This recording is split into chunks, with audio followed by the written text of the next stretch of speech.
Most people have this false view that being a builder is going to make it easier for you to be a developer. I'm not actually sure that's true. A lot of my friends say to me, why do you do it yourself? I know if I tried to retire or something like that, 3 months down the line, I'll be like, well, I need to do something that's really going to challenge me. Building companies are a microcosm of most businesses. You have to manage the cash flow because cash flow is king. You have to understand the VAT. You have to understand all the CIS. You have to learn how to manage people who aren't necessarily motivated for your best interest. Oh, what a show. That's Bristol out the way. Our next stop is Birmingham on the 16th of July, then on to Manchester on the 10th of September, and we'll be finishing the year in Leeds on the 8th of October. Why would you attend the show? Well, we have multiple expert speakers, industry-leading businesses exhibiting, and ample opportunity to network with fellow developers and investors. The best thing? Tickets are free. You can book your ticket today by heading to our website, propertydevelopershow.co.uk. I look forward to seeing you there. Welcome to another episode of the Property Developer Show, the podcast. Today, I'm joined by Steve Hammond, who is a builder turned developer, but also still doing the building alongside. So we're going to be talking about everything to do with building and developing today. Steve, welcome to the show. Thank you. Good to be here. Pleasure. So we'll start really with the transition from being a builder into a developer. I know you're doing both and you're probably more so a builder than you are a developer at the moment, which we'll probably go into on the podcast. But what has that transition been like for you? You know what? I think that most people have this false view that being a builder is going to make it easier for you to be a developer. Mm-hmm. I'm not actually sure that's true because being a builder is a full-time job. So you're on site, you're making sure that the build is going well, you're making sure that the lads are being efficient, you're making sure that, you know, the materials are on site, you know, all the things that are involved with building, making sure it's good quality, etc. That's a full-time job. So is being a developer, because finding sites, sorting out the planning, following up with the conditions and planning out the development you're about to start, sorting out all the legals and going through the sales process, showing people around, all that sort of stuff. That's a full-time job. So then you find yourself doing two full-time jobs, and that is seriously time-consuming, difficult, and stressful. And so, you know, and to some degree, I quite often look at people who are just developers. Whilst I know my developments are significantly better from a quality perspective, I also look at people who are developers and not builders and think what you don't know doesn't actually hurt you. Mm-hmm. Because, you know, I was at a house a few days ago and I'm just looking at the layout and I'm thinking, it's a new house, newish. And I'm just thinking to myself, this is awful. The way it's laid out, the way it's thought about, where the bed you think should go doesn't quite work because, you know, if you put the wardrobes there, then you can't get to the light switch. And there's just such a lack of thought. And whereas you would actually think they would really like give that extra bit of thought. But so, you know, the transition isn't easy. But you do have some advantages as well because, you know, you're less likely to get ruined by a builder and, you know, or a contractor, should I say, you know, and you don't necessarily have that single point of failure. So if a principal contractor fails on you or goes out of business or does a runner or does an awful job, as a developer, that's worst case scenario. As the builder developer, the worst that's going to happen is the plaster is not going to turn up or the kitchen's not going to turn up or, you know, a couple of people leave. Well, they're more easily replaced, you know. So there's definite benefits and definite disadvantages to it. Definitely. And I think, I suppose people do make that mistake really looking like from how you just sort of described it, looking as a builder and thinking I can be a developer, all I'm doing is building a house. But there's so many different things that you have to know and understand, from ecology, Section 106, you know, sill tax, all of these things that are there to trip you up in some capacity. And I think being a developer, like you say, is a full-time job, and being a builder is also. So the question is, how do you balance the two? How do you balance personally? Work harder, sleep less. Okay, yeah. Great advice. Brilliant. I guess the thing, if I'm brutally honest about it, I don't shortcut the building side, but I do shortcut the developer side. So I will probably shortcut a little bit of due diligence. I will make possibly more emotional decisions than purely data-driven decisions, because I know I can solve those things. So, when I'm doing smaller developments, I don't do as much research as I should. I'll buy it in auction, or I'll buy it, and I know that I'll solve it, and sometimes I'll walk around and go, oh, I didn't see that. Yeah. So, but I know most things I'm going to do, if they're a small development, for example, I will buy it knowing, I will look for the worst house so that I know that I can gut it, take it back to brick, and anything structural I find I can solve. And so I'm quite happy with that. With larger developments, when you've got, significant planning issues and things like that, that's when I do get most stressed, because, that's probably my weaker part. Once he's got planning, I'm very good at the design, the layout, the thinking, the interior design, the exterior design, the construction, and all of that stuff. The planning part is my weaker part of that. Mm-hmm. But I make up for that by architect and planning consultant. Mm-hmm. So they're telling me, what I can and can't do. And I have a good gut feel, even if I don't know all of the planning intricacies, if that makes sense. And most of my developments, if I'm honest, I've found on Rightmove, and I've found in amongst things that are advertised, or they've come to me and things like that. And I think it's more because I've persevered with something to get it when others couldn't, or I've just done a better job at negotiating. Where I want to improve over the coming years is find direct to vendor sites mm-hmm. that, I've actually spotted the opportunity, and I'm making a lot of changes within my building company, because doing the developments has led to a little bit of, I'm not going to say decline, that's not the right word, but we've got a little bit comfortable.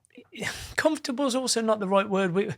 We're not as efficient and effective as we were a few years ago. I've lost a few people. I haven't replaced them. And I'm now focusing for a few months on getting the building business systemized and scaled and delegated. So I've took on a new project manager. I've got a couple of really good foremen, and I've started taking on new people under them. I've took on a new person in the office to manage the admin for me.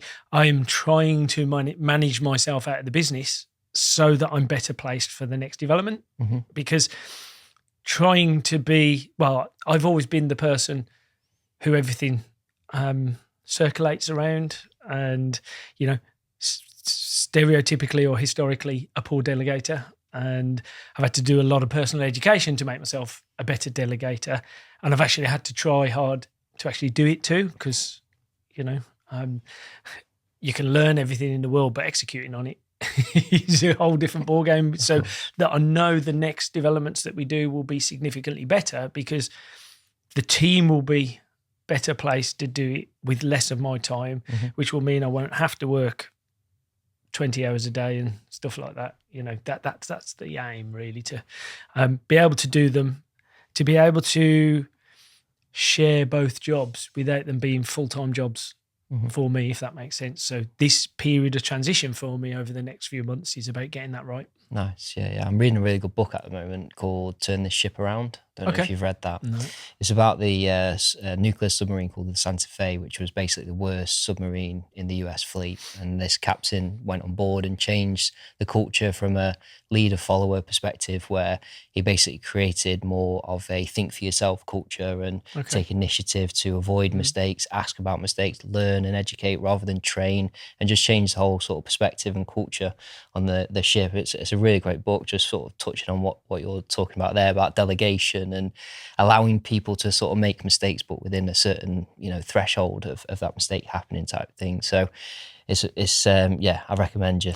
I'll try that, because I've just started reading Dan Martell's Buy Back Your Time. And, I always used to joke, I would like to read time management books, but I never had time to do it. I like that. Brilliant.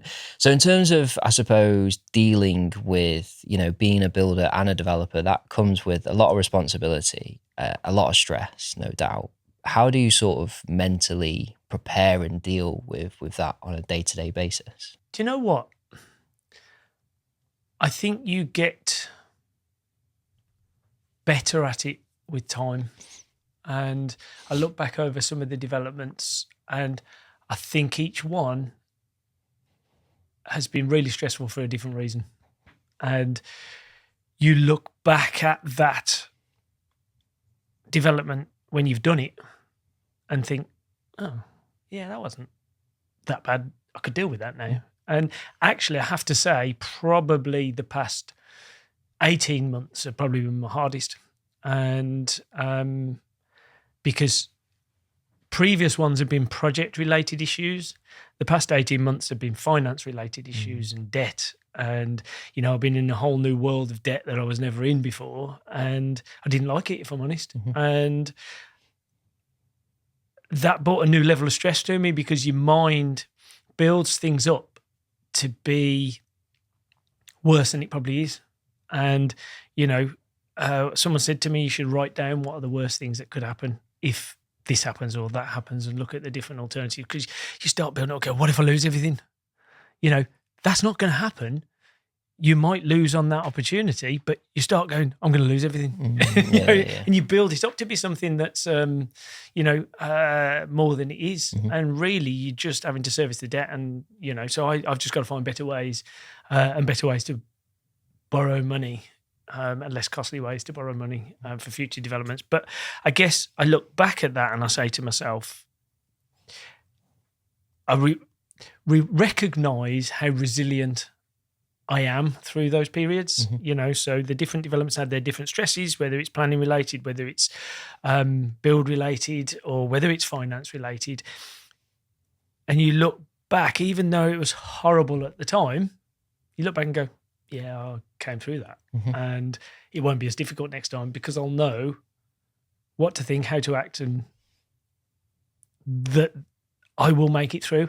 And your confidence grows. So I guess the problems don't go away. You just get better at dealing with them, I think, is reality with that. Yeah. So, you then reward yourself and say, well, yeah, you know what? I am a resilient git. So I'm back to, I was getting in the van sometimes saying, I flipping hate this. And then you look back and go, I don't know what I was hating it so much for, and you're proud of it in the end, because you've created something that's amazing, and you've got over a difficult hurdle. And I know that even if I tried to retire or something like that, 3 months down the line, I'll be like, right, I need to do something that's really going to challenge me. Absolutely. And even though I hate it at the time, I actually must love it, because I put myself in challenging situations consistently, constantly. Self-inflicted stress. Exactly that. And I don't get it. I must be a masochist or something. My screensaver is I've got it on sleep mode. Hang on. It is, don't wish it was easier, wish you were better. Don't wish for less problems, wish for more skills. Don't wish for less challenge, wish for more wisdom. Perfect. That sums up exactly what I was just saying. And I just have that there to remind me of what it's all through the hard times. Which is all the time, It is funny because, a lot of my friends say to me, why do you do it to yourself?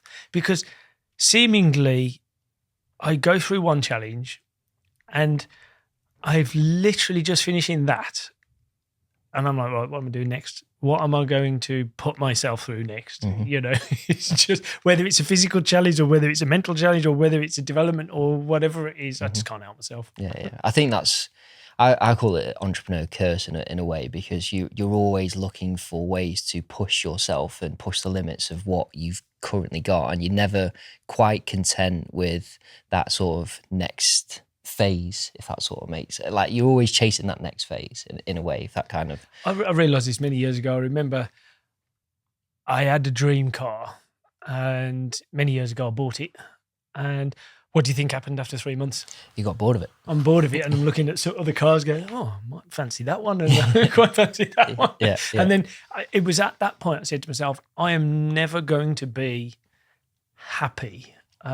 Content is about the best I can hope for, you know, because if I was happy and content, I wouldn't push myself to do the next thing. And I get bored so quickly that I've got to do the next thing. And I had a chat with a friend, like probably about a year ago, funnily enough, and we're having that what would you do if you won the lottery conversation. And you know, he actually said to me, if you won 10 million quid, I know exactly what you would do. You would just do a bigger development. 100%. But I said, well, what would be different is I'd probably do a bigger development, but within the confines of what I could fund. That would be the only difference. And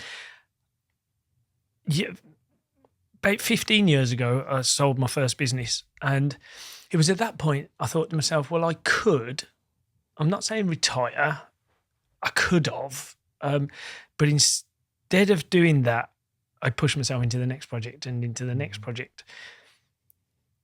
And I guess, you know, you take yourself to the next level every time. You're just going to keep, well, I'm just going to keep pushing myself. I can't see me retiring until my legs aren't working and, you know, my brain's probably losing things, which, you know, lost my thread a little bit then. It's already starting. Where am I? What am I doing? But no, I think definitely, I mean, it's kind of one of them. You have to find the balance with finding comfort in where you are and embracing that moment as it stands, enjoying the process, but also understanding that when you get to the end, and I always use Tyson Fury as the example of that, you know, became heavyweight champion of the world and got addicted to drugs and drinking because there was just nothing, there was no next level for him. It was, that's the pinnacle, now what? And I think people often chase, and do you know what, it's in anything in life, whether it be business or change of environment, they're always looking for that grass is greener on the other side. And when you get there, you realize actually this is definitely not greener. It's certainly the same dialogue, same person, same environment really. I'm sat in a Porsche or an Aston Martin or whatever it might be that you've been chasing. So I think finding enjoyment in the process is the biggest. Enjoying the journey. Absolutely. And it's interesting because as part of Property Entrepreneur, we have to do an annual presentation on our strategy for the year. And one of my objectives was to enjoy the journey. So I got married many years ago, and we went to a honeymoon in Maui. And as part of that, I hired, 5-litre convertible, and we did this drive, and it was a 2-hour drive, and some of the most stunning scenery. We got to the end of it, and there's just a pebble beach, nothing. I'm like, what a waste of time. And my wife's like, it's about the journey. And I'm like, pfft.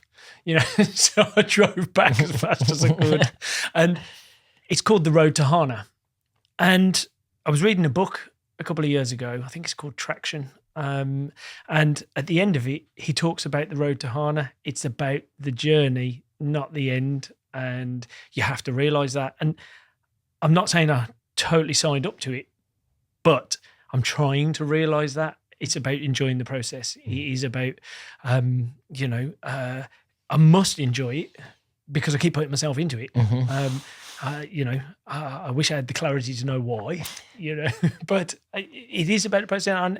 And I do enjoy creating things. I do enjoy looking back at that site and that development. And when customers who have moved in send me pictures saying, I'm absolutely loving it here. Look at this sunset, or look at the deer in the garden there, or I've just had my friends round and they're talking like this is like a grand design. And you do feel that sense of pride, and that makes it worth it.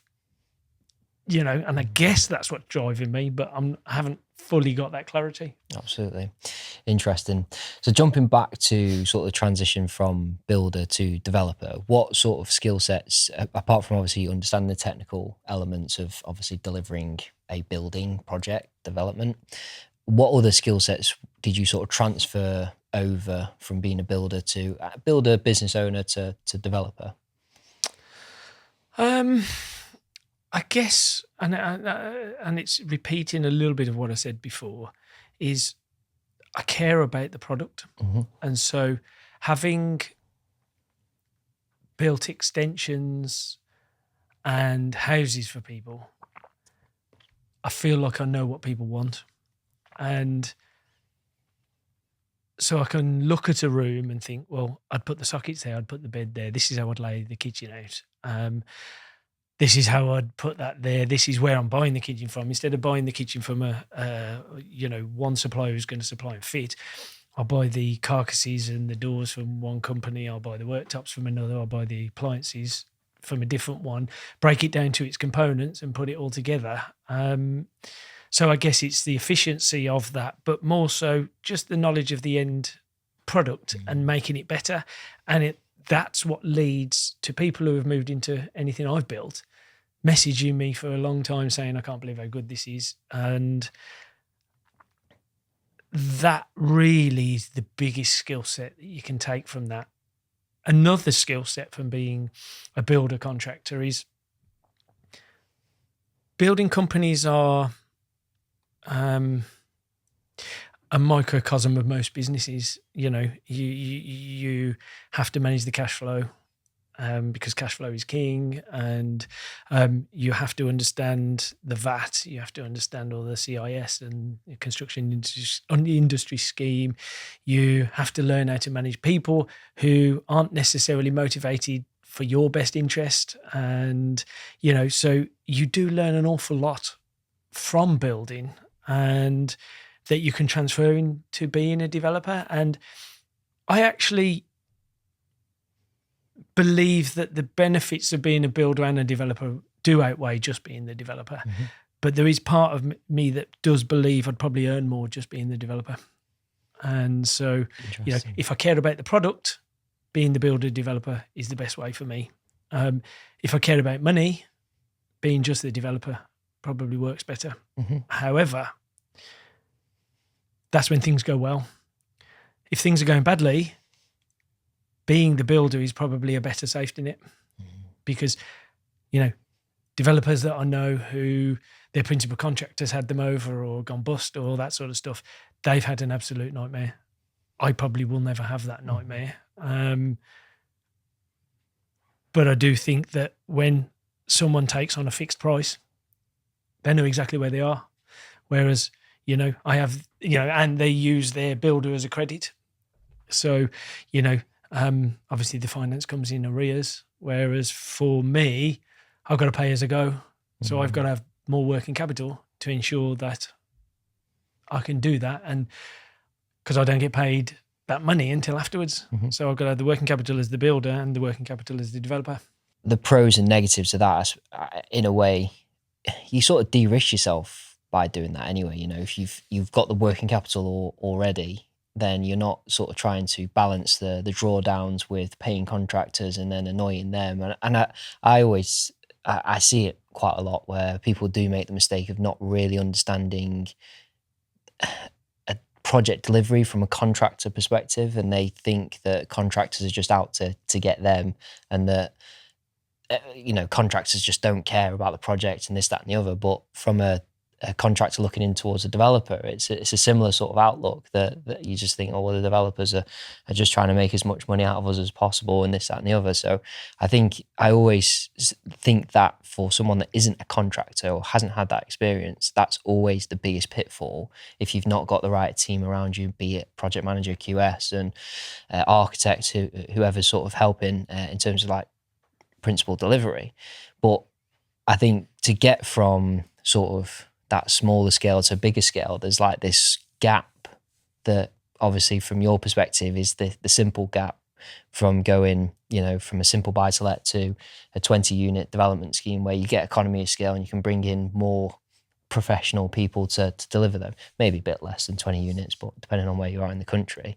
So I think it's unique that you can sit in that sort of window that most people sort of struggle with because they've just not, either they can't deliver the scheme within budget because contractors are too expensive because they need the professional team to support them. But from your perspective, you understand how all of that works and you kind of have got the team already from an economy of scale perspective. I suppose that must be really beneficial from your perspective. I think that it's definitely beneficial. I'll probably say what I said before again, in that I do think if you were just a developer, from my observations, that just the developer, when it's working well for them, it works better. Mm-hmm.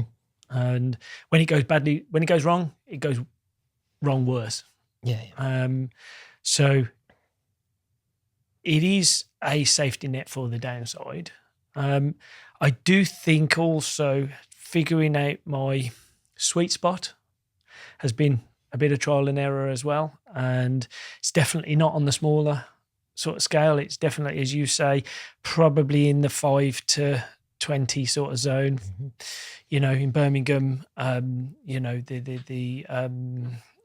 social housing's 14 and above. So, in reality, that 15 to 20 is not a great place to be. Mm-hmm. So really the sweet spot is 5 to 14. Mm-hmm. And I think that going again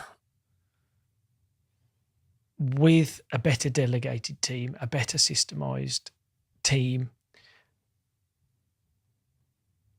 and me being able to focus a little bit more, probably 60% on the development, no, 50-50 probably, 50% on the development, 50% on the build, Mm-hmm. will be a better place. Because, when I first started being a builder, I did one extension. And so my background's not from building. And, I set up a children's nursery many years ago that my wife ran. And we bought 2 houses, converted these 2 houses into a nursery and built 100 square meters around it. And lots of people stopped and said, would I do an extension for them? So I just thought, why not? Mm-hmm. So I did. And then when I got into development, I just decided that I wanted to go and buy some land. So I took a week off, went and bought some land, built 14 apartments. And every project I've probably found very quickly, so it sort of comes towards the end of a project. I think, right, I better find one now.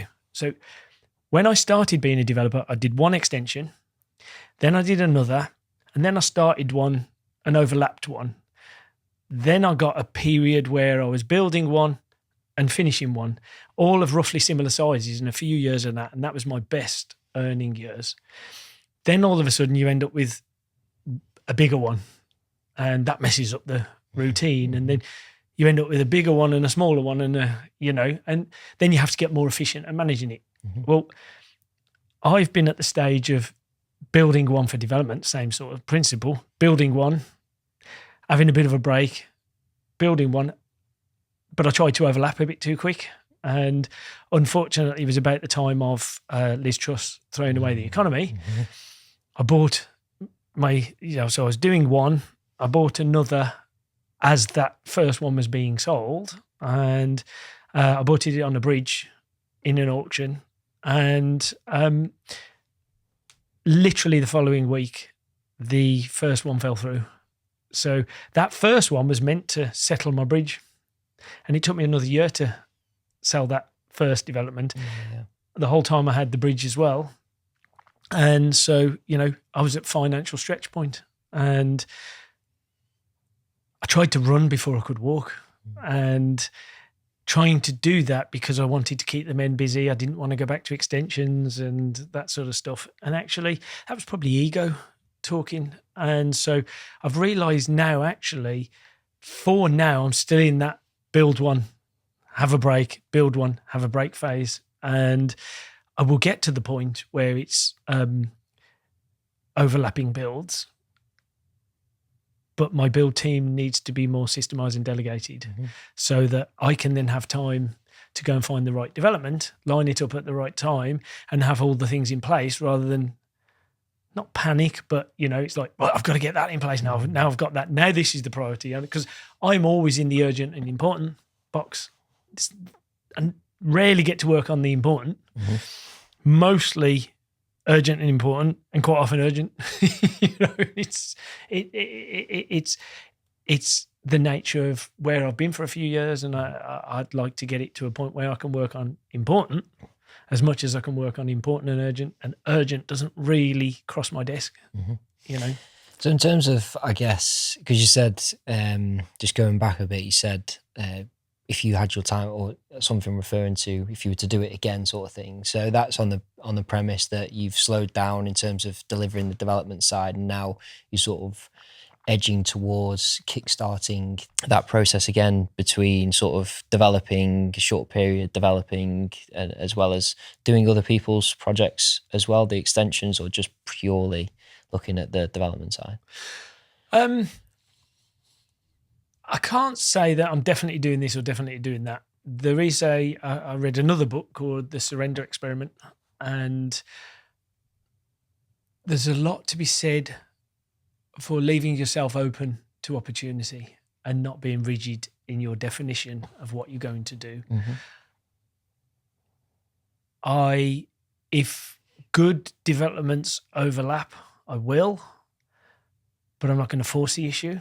If really nice customer projects turn up, I might do them.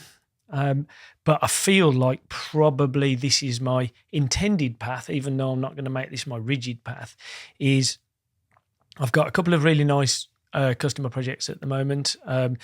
A development with someone, and I call it a development, but it's really like a house refurb extension and sell. So it's a flip. And so a smaller development, if you like, that I'm working with someone on.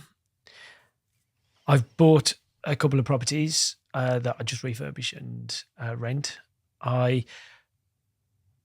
In the next month, I'll look to buy a couple more, and all that work will take me through till autumn, winter. Around about late May, early June, I want to start looking for my next development, to have that in place to start later in the year or beginning of next year. And that development hopefully should sort of see us through another couple of years. Alongside that, I will probably continue doing some good customer projects. And, because I suppose I was trying to make the transition away from being a builder and purely to development. I'm not necessarily saying that's what I'm going to do or what I'm not going to do. I've definitely come back around to the idea of surrendering myself to see where opportunities take me. Just very quickly interrupting this episode, have you got a property deal in mind? Want to build or grow your portfolio but unsure how to obtain funding? No problem. At Roma Finance, they love to lend. The borrower first approach means Roma deliver flexible, tailored solutions that accommodate the diverse needs and experience of developers across residential and commercial projects. With a flexible criteria, Roma take time to understand each borrower's unique circumstances. Roma's attentive team are always equipped to handle and take on your requests. They will guide and support you throughout the property journey. Colleagues and customer relations are the beating heart of their business. Don't forget to explore Roma's website, romafinance.co.uk, for helpful resources, including articles and case studies to guide your financial decisions. Remember, Roma Finance love to lend. Your property goals are only a call or email away. Now back to the episode. Sort of leaning on the whole piece that you mentioned before about your ego and kind of that being an ego decision. Because it's just to add a bit more context to that, because I see a lot of people, particularly in property, that want bigger, better, always aiming for the next, be it going from buy-to-lets to HMOs to new builds to titles, whatever it might be. But people, I very rarely do I have a guest that sort of A, acknowledges that might be ego-driven, and B, sort of is happy to do the boring stuff in a sense of kind of your perspective on your developments moving forwards now. It's just rinse and repeating a model that works, and not being fixed on, I need to do 50 units in the next 2 years, and having that sort of perspective. Can you kind of share that sort of outlook and the lessons that maybe you've learned to draw or come to that perspective in your career? Yeah, so as far as developments go, I've realised that the team we have isn't big enough to do a 50 house development. So to get to that point, we've got to build up to it. Mm-hmm. So 5 to 15 is the right place for us. Mm-hmm. Now, I'm not saying I won't do that in the future, but 5 to 15 is the right place. I don't believe I just want to be the developer. So that means builder developer. Mm-hmm. I don't believe that as a builder developer, I'm ready to overlap them yet. And so that means I have to have some kind of building fallback. I'm 7 years on from when I was a full-time builder. You do definitely get less work. Mm-hmm. I used to have a 2-year waiting list, and obviously those people would then move on and take me with them. I'd do their house. I'd then do their neighbours' houses.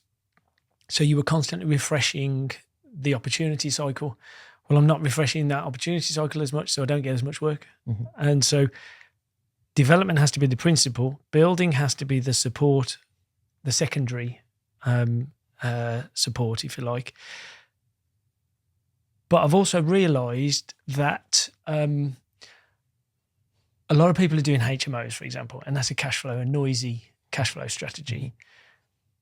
I feel that buy-to-lets, for me, are coming back in, because I did buy-to-lets from about 2010 to about 2018, and I built a decent portfolio. I left it, didn't really do, just bought a couple since then, and until recently, because they were very, very hard to find. It was very, very hard to find that example of you buy it for 150, spend 50 on it, it's worth 250. You're lucky if you buy it for 150, spend 50 on it, it's worth 200. That's where we were for a long time. Mm-hmm. So I saw it as a waste of time. However, my observation of the market at the moment is that as many houses as always been sold are being sold, but there's a bigger supply. Mm-hmm. And there are deals within that. So houses are selling, but some houses aren't. Mm-hmm. And if you get stuck, it's sticky. And so somebody else's pain is sometimes your gain. And so, I want to buy a few more properties, do them up, rent them out. As Warren Buffett says, observe the masses, do the opposite. Mm-hmm. So everyone's getting out of buy-to-let, because if you're a 40% taxpayer and you've got a few properties in your name, it's not working for you anymore. So you've got to sell. Mm-hmm. If you're a landlord from 20 years ago who's built a large portfolio, reduce your debt, sell some off, and restructure. So properties are coming to market, and usually it's the worst ones, because no one's going to sell the best one, So there's a wealth transfer as well. The baby boomers are, not booming anymore, and so and definitely not babies. So they're selling their stuff off, and so whether you're buying houses or whether you're buying their businesses at the moment, it's a good time to buy, I think. Mm-hmm. I'm not saying everything's I'm not saying it's a buyer's market. I'm just saying there are deals within the whole market. Yeah. So I want to build my portfolio, increase my revenue, like, what do you call it? Like passive income. Okay. Increase my passive income, whilst investing in all my developments. I don't need to take any money out of that. I've restructured. I've set up my company structure so that I've got a holding company, all that sort of stuff. And so everything gets reinvested and I live off my passive income and go again and go again and go again. And I've just got divorced as well. So I've given an awful lot away. So I've got to build some back of what I've built, essentially. And forgot your question. I told you I was going soon on. No, but essentially, that's what's led me to my strategy, because I think that buying assets is a great place to be. I'm not just talking single houses. I want to look at blocks of apartments, or I want to look at, landlord portfolios, or, things in distress. And I also want to build, developments as well. And going back to customer jobs, the only way they get me to do their job is if they fit in and around my developments. And that seems to pack in enough work to keep the men busy. And that's sort of where I see myself heading over the next couple of years. Yeah, makes sense. I mean, you answered the question for sure. I think I was just sort of alluding to, I suppose, focusing on the simple things, which is essentially what you're talking about there, where you're focusing on the simple things that you understand and know, be it buy-to-let, be it a development, be it, doing a renovation for someone else. And I think it's easy to not follow or your own model in a way and get distracted by all these sort of certain things. But for you, obviously, it's the buy-to-let developments and building contractor business. So in terms of, I guess, being a landlord, developer, contractor, you see things from a lot of perspectives. What is one of the biggest mistakes you see people make from any perspective within property? So you can be the contractor, you can be the developer, you can be a fellow landlord, however you want to answer that question. The biggest mistake I see people making is running before they can walk, and alongside that, over leveraging. So to explain that, I've been a part of lots of property groups, and you see these people buying these sites and building these developments, and they're bigger than the things I do. And you think, they're smashing it. But in the background, they're hiding the fact that they didn't make any money or they've lost money. And so that's the running before you can walk thing, and they're overpaying, essentially. Over leveraging, even the more experienced people that I see are robbing Peter to pay Paul, because you can be the most experienced developer going, but if you can't sell a property, you're having to service that debt. And such a high percentage of people I speak to who are being honest with me aren't making any money at the moment. And, because they bought 2 years ago when everything was booming and brilliant, and before the Ukraine war and, galloping inflation and increasing interest rates, it's a different market now. Buying now, it'll be a different market in 3 years' time. The chances are, will it be boom or will it be bust? Who knows in 3 years' time? That's the risk you take in this market. Someone really experienced said to me, when I was having a bit of a hard time last year, he said, Steve, the sooner you accept and realise you're going to fail at 30% of the things you do, the better off you're going to be. And failure leads to greater success because you learn from it. You learn what you're not going to do next time. And, I take that with a pinch of salt as well, because I'd rather succeed every single time, who wants to fail? But the hard times make you realise how good the good times are, and the harder times make you think, oh, I won't do that next time. I won't make that mistake next time. I'll do it this way next time. All of us are feeling that way. And I guess I've been prone to it. I've listened to people who I thought were further on the journey than me. Okay, here's a perfect example. So all of my developments were equity-based. What I mean by that is I get a couple of investors and say, right, we'll share the profit.